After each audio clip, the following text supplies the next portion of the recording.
Baik, terima kasih atas kesempatan yang diberikan kepada saya. Perkenalkan nama saya Demianus Panindua dari kelas C semester 6, jurusan Sosiologi Fakultas Ilmu Sosial dan Ilmu Politik. Di sini saya akan menjelaskan atau mempresentasikan hasil kerja saya mengenai cara, model, dan kemungkinan terjadinya korupsi pada anggaran penyelesaian virus corona. Seperti yang kita ketahui bahwa akhir-akhir ini kita dihebohkan dengan adanya suatu masalah sosial dalam ilmu kesehatan, yaitu dengan adanya suatu virus yang orang biasa disebut dengan namanya virus corona atau sekarang disebut dengan COVID-19. Coronavirus pertama kali itu dideteksi di kota Wuhan, sebuah kota di Cina, di sebuah pasar penjualan hewan. Nah, coronavirus ini merupakan kumpulan virus yang menyerang sistem pernapasan. Pada banyak kasus, virus ini hanya menyebabkan infeksi pernapasan ringan seperti flu. Namun, virus ini juga menyebabkan infeksi pernapasan berat seperti infeksi paru-paru. Virus ini setiap hari korbannya semakin bertambah banyak. Seperti yang kita lihat, jumlah orang yang meninggal itu di kota Wuhan, pertama di Wuhan, di Cina itu hampir 1.000 lebih, dan juga di Italia juga jumlahnya 1.000 lebih jiwa yang meninggal. Nah, dengan adanya orang yang banyak yang meninggal seperti itu, nah pemerintah mulai memikirkan cara bagaimana menangani masalah virus corona tersebut. Nah, tidak lepas dari itu, pemerintah Indonesia juga berupaya untuk memberi perhatian khusus mengenai virus ini. Nah, upaya pemerintah ini diantaranya menghimbau masyarakat untuk menjaga kesehatan. Pertama, pemerintah sendiri menghimbau untuk masyarakat Indonesia sendiri itu menghindari berpergian ke tempat-tempat umum yang ramai pengunjung, seperti misalnya tempat wisata, mall, atau pasar. Kemudian menggunakan masker saat beraktivitas tempat umum atau keramaian. Ketika kita larang untuk berpergian ke tempat umum, namun ketika ada halangan atau misalkan kebutuhan lah, misal kita pergi ke pasar, itu kan kita harus memberi kebutuhan kita sehari-hari. Nah, di situ kita berpergian ke tempat yang ramai, kita harus menggunakan masker. Kemudian rutin mencuci tangan dengan air dan sabun, atau dalam bahasa ilmiah itu hand sanitizer yang mengandung alkohol itu minimal 60% setelah beraktivitas di rumah atau di tempat umum. Kemudian jangan menyentuh mata, mulut, dan hidung sebelum mencuci tangan. Nah, di sini ketika kita berpergian tadi ke tempat umum atau tempat ramai, atau kita keluar dari rumah, ketika kita pulang itu kita harus mencuci tangan. Mencuci tangan itu dengan menggunakan air yang tadi sudah sebutkan, atau dengan suatu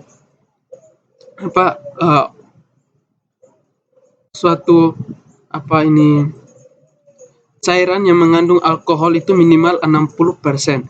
Nah, kemudian menghindari kontak dengan hewan, terutama hewan liar. Bila terjadi kontak dengan hewan, cuci tangan setelahnya. Artinya ketika kita misalkan kita ini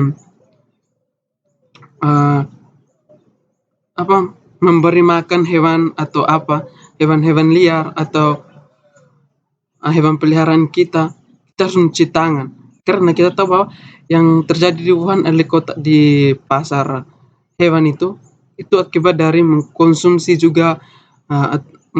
hewan-hewan liar. Nah, upaya lain ialah memasak daging sampai benar-benar matang sebelum dikonsumsi. Nah, ini karena sudah menurut beberapa sumber mengatakan bahwa virus corona ini awal munculnya itu dari orang yang memakan daging yang belum benar-benar matang atau belum layak untuk dikonsumsi. Nah, Itulah awal dari uh, tersebarnya virus corona. Kemudian tutup hidung, mulut dengan tisu itu saat kita batuk. Seperti kita tahu juga bahwa uh, uh, salah satu cara menularnya virus corona itu juga melalui batuk atau bersin. Nah, ketika kita berada di tempat ramai, supaya kita jangan membawa virus bagi orang lain, kita ketika batuk atau bersin dalam keadaan begitu kita harus menutupnya dengan ini tisu. Kemudian tisu itu harus dibuang ke tempat sampah. Kemudian juga hindari berdekatan dengan orang yang sedang sakit, demam, batuk atau pilek. Tadi kan sudah saya katakan bahwa uh, ciri-ciri orang yang terkena virus corona itu kan orang yang batuk, yang bersin. Nah, di situ untuk kita menghindari terjangkit virus corona, kita harus menghindari orang-orang yang demam, batuk, dan pilek. Untuk menjaga jarak lah, seperti yang sering yang sekarang orang dari pemerintah juga menghimbau agar masyarakat itu untuk menjaga jarak minimal 1 meter. Juga kemudian menjaga kebersihan lingkungan atau tempat sekitar kita tinggal. Itu dengan menjaga kebersihan rumah agar kita tidak terserang oleh namanya virus corona. Kemudian upaya lain dari pemerintah selain kita menjaga kebersihan tadi, ada pemerintah Jokowi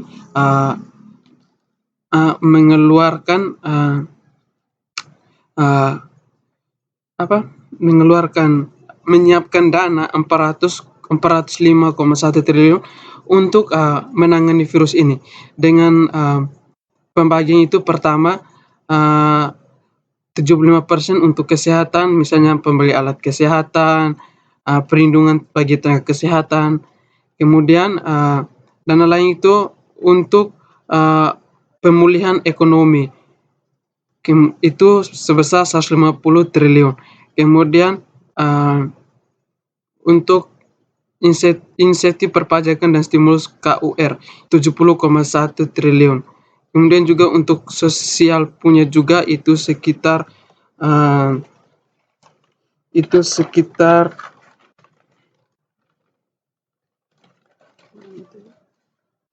itu sekitar 10 triliun.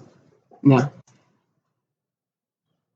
dana ini adalah alokasi dana ini diatur dalam peraturan pemerintah. Itu yaitu Undang-Undang Pemerintahan mengenai Undang-Undang tentang Kebijakan Keuangan Negara dan Stabilitas Sistem Keuangan.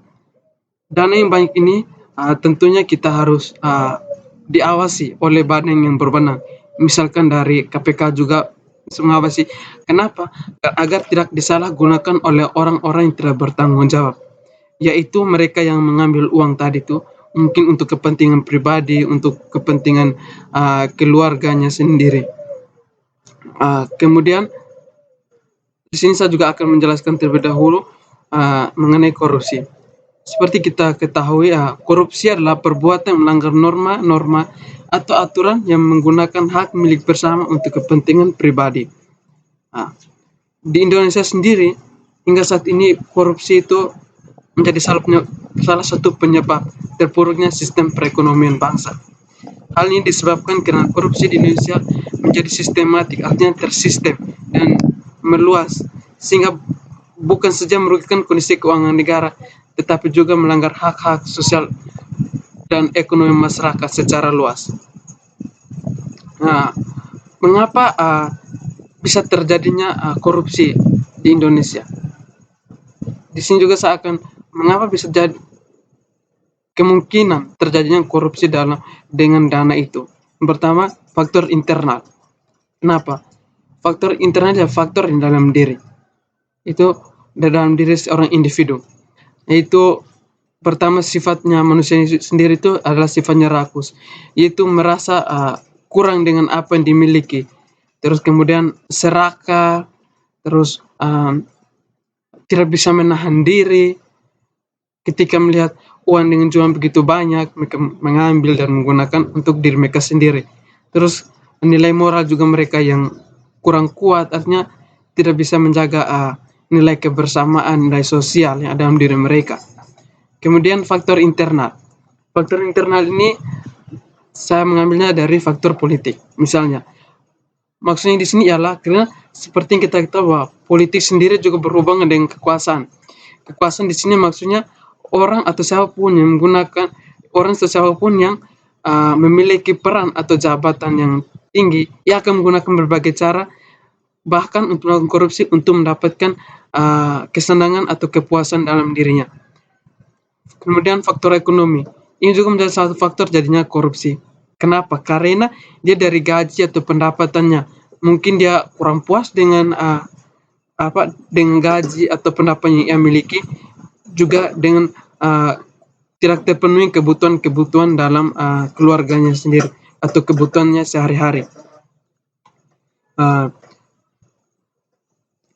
Kemudian kenapa kemungkinan terjadinya korupsi di dalam kasus penyelesaian virus corona itu ialah salah satunya dengan cara misalkan mungkin mereka merasa bahwa oh ya ini masyarakatnya atau semua sistem sibuk mengurus virus corona. Akhirnya mereka menggunakan kesempatan tersebut untuk mengambil atau mengambil uang dengan ini, mengambil uang untuk menyelesaikan atau menangani virus corona tersebut untuk kepentingan mereka sendiri atau dimasukkan ke kantong pribadi. Nah, ini menjadi masalahnya.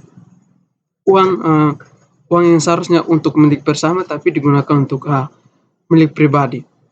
Kemudian dampak dari korupsi itu sendiri. Dampak korupsi seperti yang kita tahu bahwa tindakan korupsi itu menghambat jalannya perekonomian suatu negara. Nah, jika menghambat dalam hal ini dalam hal virus corona, proses penyelesaian virus corona tentunya itu menghambat sekali proses pemerintah dalam kenapa uang yang dipakai itu mereka tidak gunakan sebaik mungkin untuk kepentingan bersama tapi untuk kepentingan kepentingan sendiri. Terus juga pengaruh itu untuk masyarakat luas. Pengaruhnya untuk masyarakat luas itu misalnya seperti uangnya itu kan sebenarnya untuk untuk bersama, bagaimana untuk supaya mengantisipasi atau menangani virus-virus corona. Namun karena uang sudah dipakai, nah disitulah masyarakat mengalami kesusahan. Seperti yang tadi ada dana yang khusus untuk sosial atau ekonomi. Nah, untuk itu kan untuk kebutuhan masyarakat.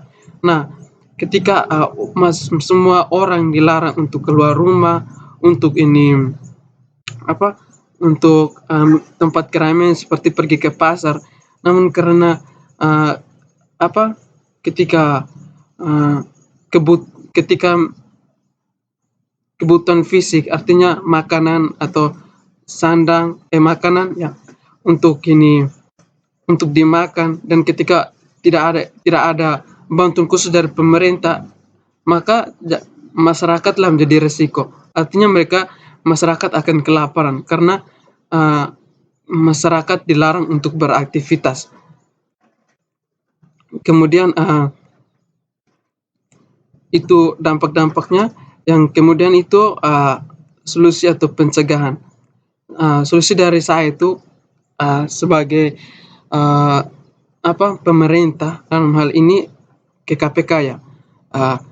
KPK sendiri itu harus benar-benar melakukan pengawasan itu secara khusus terhadap ini dana tersebut, karena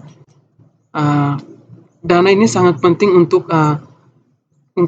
ini menangani virus corona.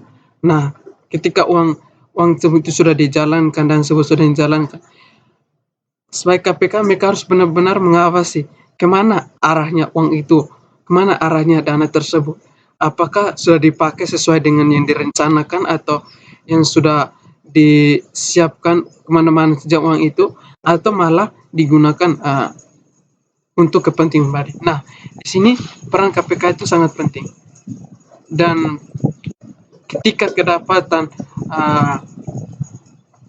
ada oknum-oknum menggunakan uang itu tidak dengan baik atau tidak pada tempatnya, ya harus punya KPK juga harus punya ini